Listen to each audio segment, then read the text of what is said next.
Hola, ¿qué tal amigos de YouTube? ¿Cómo están? Ya todos ustedes me conocen. Mi nombre es Nelson Urbaneja. Bienvenidos a mi canal, Coach Nelson Urbaneja. En este micro de hoy les voy a hablar lo que es la validez del instrumento. Fíjense.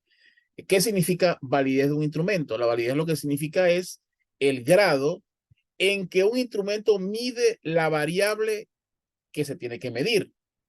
Y la confiabilidad, que ya lo explicamos en un audio anterior, significa que un instrumento de medición se refiere al grado de precisión o exactitud de la medida en el sentido de que si aplicamos, por ejemplo, repetidamente el instrumento al mismo sujeto o objeto, produce los resultados iguales. En este caso, la validez del instrumento, cuando usted desarrolla lo que es el cuadro de operacionalización de las variables, usted allí construye el instrumento.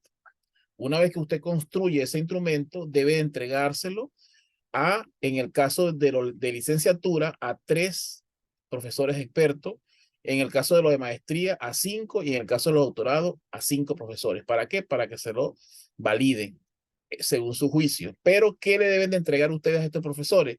Deben de entregarle los formatos que cada universidad entrega, ¿sí? Para la validez. Aparte debe de consignar el instrumento y el cuadro de operacionalización, en este caso de las variables. ¿Qué hace el profesor? El profesor lo que hace es visualiza los instrumentos, como por ejemplo vemos, vamos a ver a continuación los instrumentos, en el caso de los que utiliza, en este caso, UNIEDPA. Estos son los que ustedes ven en pantalla. Aquí, este es un ejemplo. ¿Sí? Aquí colocan el título de la investigación. Estos son los formatos que se requieren, que necesita tener el profesor para poder validar el instrumento. Aquí coloca entonces el título de la investigación, el nombre del estudiante, ¿sí? Aquí coloca entonces, en la segunda página, coloca el nombre del profesor que le va a validar el instrumento. En estas letras en roja coloca lo que es el título de la investigación del estudiante. El estudiante firma acá. Estamos con los formatos. Posteriormente, en la constancia de validación, el profesor coloca su nombre, su apellido, la institución donde trabaja, el cargo que desempeña, el título que tiene, dónde obtuvo ese título, y usted debe de colocar el título de la investigación, objetivo general, los objetivos específicos y las 2 variables que se pretenden medir. Cada variable debe de colocar la dimensión y los indicadores, tanto la variable dependiente como la independiente. ¿De dónde usted saca esos datos? Del cuadro de operacionalización de las variables.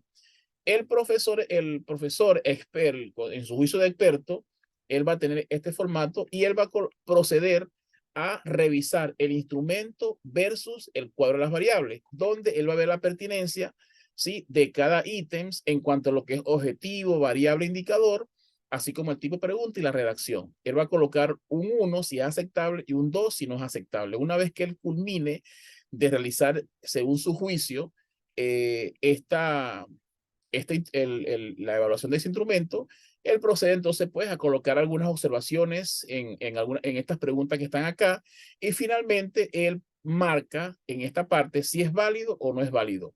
Puede hacer una recomendación y procede entonces, en este caso, eh, a firmarlo. Pues, ¿qué significa eso? Significa entonces pues que el instrumento, según su juicio, vamos a decir pues que está validado. ¿Cómo usted va a hacer el escrito?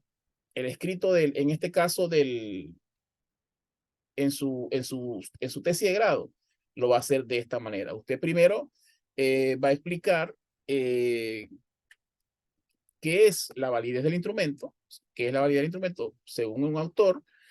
Luego, usted explica que ese instrumento fue revisado por el juicio de tres profesores expertos, y usted explica un poco allí qué fue lo que ocurrió, que usted le entregó al profesor el cuadro de las variables, usted le entregó a ese profesor el instrumento, el profesor procedió pues a hacer, según su juicio, lo que es la evaluación, y según las observaciones que él le hizo en esos formatos, usted procedió a realizar las correcciones en cuanto a lo que fue el contenido, pertinencia, ambigüedad, redacción y otros aspectos que ya aparecen en el documento.